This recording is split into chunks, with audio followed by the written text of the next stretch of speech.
अब्दुल करीम टुंडा को 31 सालों बाद अदालत ने तमाम इल्ज़ामात से बरी करार दे दिया है। अब्दुल करीम टुंडा वही शख्स है जिसको यहाँ की एजेंसियों ने ख़तरनाक दहशतगर्द करार दिया था, कई सारे हमलों का मास्टरमाइंड बताया था। इंडियन मीडिया लगातार अब्दुल करीम टुंडा को दहशतगर्द लिखती रही इल्ज़ामात साबित होने से पहले ही, लेकिन आज अजमेर की टाडा अदालत ने कहा अब्दुल करीम टुंडा पर जितने सारे इल्ज़ामात लगाए गए थे उनमें से किसी के खिलाफ भी कोई सबूत नहीं मिल सका, इसलिए अब्दुल करीम टुंडा को तमाम इल्ज़ामात से बरी किया जाता है। अब्दुल करीम टुंडा पर सबसे बड़ा इल्ज़ाम था 1993 में हुए सिलसिलावार बम ब्लास्ट की साजिश रचने का। एजेंसियों ने सीबीआई ने अब्दुल करीम टुंडा को 1993 में हुए सिलसिलावार बम ब्लास्ट का मास्टरमाइंड करार दिया था। बाबरी मस्जिद की शहादत के बाद लगातार मुल्क के कई इलाकों में फसादात हुए थे। हैदराबाद में, कानपुर में, जयपुर में, अजमेर में, सूरत में और मुख्तलिफ शहरों में और इलाकों में। और इस हमले का मास्टरमाइंड सीबीआई ने, कई सारी एजेंसियों ने अब्दुल करीम टुंडा को करार दिया था। अब्दुल करीम टुंडा पर यह भी इल्ज़ाम था कि 1997 और 98 में भी उसने हमला की साजिश रची। 2002 में भी हमला करने का उस पर इल्ज़ाम है। इसके अलावा आज तक की एक रिपोर्ट के मुताबिक साल 2010 में दिल्ली में होने वाले कॉमनवेल्थ गेम्स के मौका पर भी अब्दुल करीम टुंडा ने दिल्ली में और कई इलाकों में सिलसिलावार बम ब्लास्ट करने की, हमला करने की प्लानिंग की थी, लेकिन उसमें उसको कामयाबी नहीं मिल सकी। इसके अलावा और भी कई संगीन इल्ज़ाम है। अब्दुल करीम टुंडा पर इल्ज़ाम है कि उसने पाकिस्तान जाकर ट्रेनिंग ली, बांग्लादेश जाकर ट्रेनिंग ली और इंडिया में इस तरह के हमले किए, लेकिन इस अब्दुल करीम टुंडा को आज अदालत ने बरी करार दिया है। साल 2013 में एजेंसी ने अब्दुल करीम टुंडा को नेपाल बॉर्डर से गिरफ्तार किया था, जो इंडियन मीडिया की रिपोर्ट है, लेकिन आज उनको अजमेर की टाडा अदालत ने तमाम इल्ज़ामात से बरी करार दिया।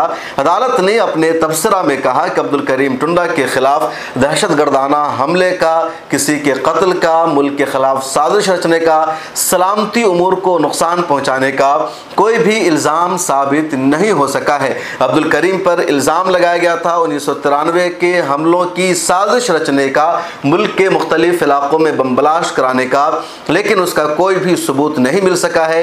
किसी ने इस तरह की कोई गवाही नहीं दी है और एजेंसियों ने जो सबूत पेश किया है अब्दुल करीम टुंडा के खिलाफ, उसमें ज़र्रा बराबर कोई सदाकत नहीं है, कोई जान नहीं है, इसलिए अदालत इसको खारिज करती है। इसी तरह इल्ज़ाम लगाया गया 1997 और 98 में हमला करने का, उसके खिलाफ भी अदालत को कोई सबूत नहीं मिल सका। साल 2010 में कॉमनवेल्थ गेम्स के मौका पर सिलसिलावार बम ब्लास्ट करने का आरोप लगाया गया, इसके खिलाफ भी अदालत को ज़र्रा बराबर कोई शक नहीं हुआ, ना कोई सबूत मिल सका। पाकिस्तान जाने, बांग्लादेश जाने, ISI और दूसरी एजेंसियों से ट्रेनिंग लेने का आरोप लगाया गया, लेकिन अदालत ने इसको भी खारिज कर दिया। हालांकि इनके साथ कई और लोगों को गिरफ्तार किया गया था, उनमें से इरफान है, एक और है, उन दोनों को उम्र कैद की अदालत ने सज़ा सुनाई है। लेकिन 31 सालों से जो मुकदमा चल रहा था अब्दुल करीम टुंडा पर, उस मुकदमा से इनको अदालत ने बरी करार दे दिया है। क्या कहा है इस फैसला के आने के बाद उनके वकील ने, आप सुनिए। मेरे मुवक्किल अब्दुल करीम टुंडा पूर्णतः निर्दोष है। माननीय न्यायालय के ने आज ये फैसला दिया है, अब्दुल करीम टुंडा को ऑनरेबल कोर्ट ने हर धारा, हर सेक्शन, हर एक्ट से बरी किया है। सीबीआई प्रोसिक्यूशन अदालत ने अब्दुल करीम टुंडा के खिलाफ Tada act, IPC, railway acts, arms act, विध्वंसक विस्फोटक अधिनियम, किसी मामले में कोई ठोस सबूत पेश नहीं कर सकी। शुरू से हमारा ये कहना था, मेरे मुवक्किल का ये कहना था कि अब्दुल करीम टुंडा निर्दोष है। अब्दुल करीम टुंडा की निर्दोषिता आज न्यायालय में एक बार फिर साबित हुई है। अब्दुल करीम टुंडा के खिलाफ जितने भी मामले दर्ज हुए हैं, किसी मामले में अब्दुल करीम टुंडा पर आतंकवाद के जो चार्ज थे, जो मामले थे, किसी मामले में अब्दुल करीम टुंडा दोषी सिद्ध नहीं हुए हैं और आज भी अब्दुल करीम टुंडा बरी हुए हैं। अच्छा, टाडा कोर्ट में जो मामला था, उनके खिलाफ जो चार्जशीट थी, इरफान और हमीदुद्दीन को दोषी माना है। सजा के ऊपर थोड़ी देर के अंदर बताया जाए। अच्छा, टाडा कोर्ट में जो फैसला सुनाया है, क्या आधार था इसका? जिसको लेकर इन्होंने देखिए, संपूर्ण तो न्यायालय का निर्णय आने के बाद ही बताया जा पाएगा। तो आपने सुना वकील को, उनका साफ कहना है कि तमाम इल्जामात से अदालत ने बरी करार दे दिया है। फैसले की तफसील आएगी तो उससे और वाज़ेह हो जाएगा कि किस तरह झूठा आरोप लगाया गया था, तिल का तार बनाया गया था और किस तरह मुसलमानों को दहशतगर्द के नाम पर गिरफ्तार किया जाता है, फंसाया जाता है। और अफसोस की बात यह है कि मीडिया अभी तक अब्दुल करीम टुंडा को आतंकवादी लिख रही है, दहशतगर्द लिख रही है।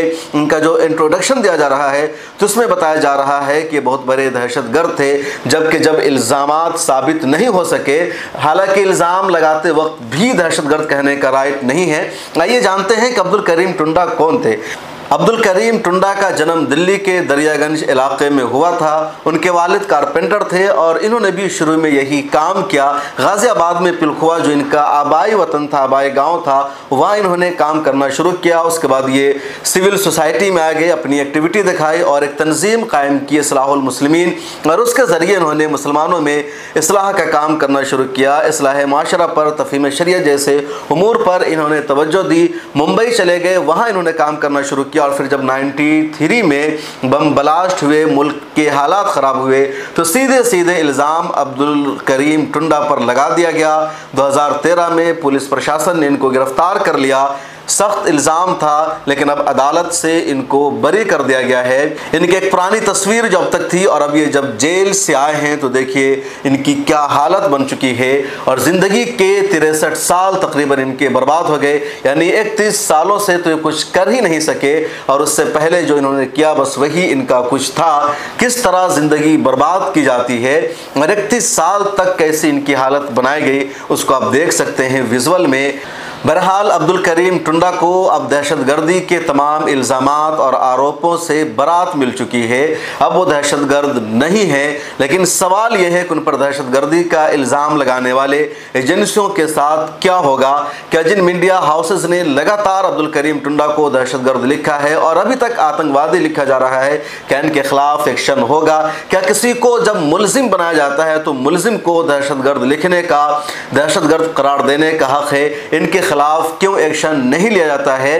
इन मीडिया हाउसेस और एजेंसियों के खिलाफ कार्रवाई क्यों नहीं की जाती है? इस वीडियो में इतना ही। आप जवाब ज़रूर लिखेगा। 31 सालों तक इनकी ज़िंदगी बर्बाद हुई। जब ये जेल से निकले हैं तो इनकी हालत देखिए, इन पर बुढ़ापा तारी हो चुका है और वो उनका बचपन था। आखिर इनकी ज़िंदगी के 31 साल के लिए ज़िम्मेदार कौन है और कौन इनकी ज़िंदगी को लौटाएगा? इस वीडियो में इतना ही। कमेंट सेक्शन में अपनी राय ज़रूर लिखें। ज्वाइन के बटन पर क्लिक करके मिलत टाइम्स की मेंबरशिप ले लीजिए। सोशल मीडिया के सभी प्लेटफॉर्म पर मिलत टाइम्स को फॉलो कीजिए। खास तौर पर इंस्टाग्राम पर जाइए और वहां मिलत टाइम्स की शॉर्ट न्यूज़ को ज़रूर देखा कीजिए।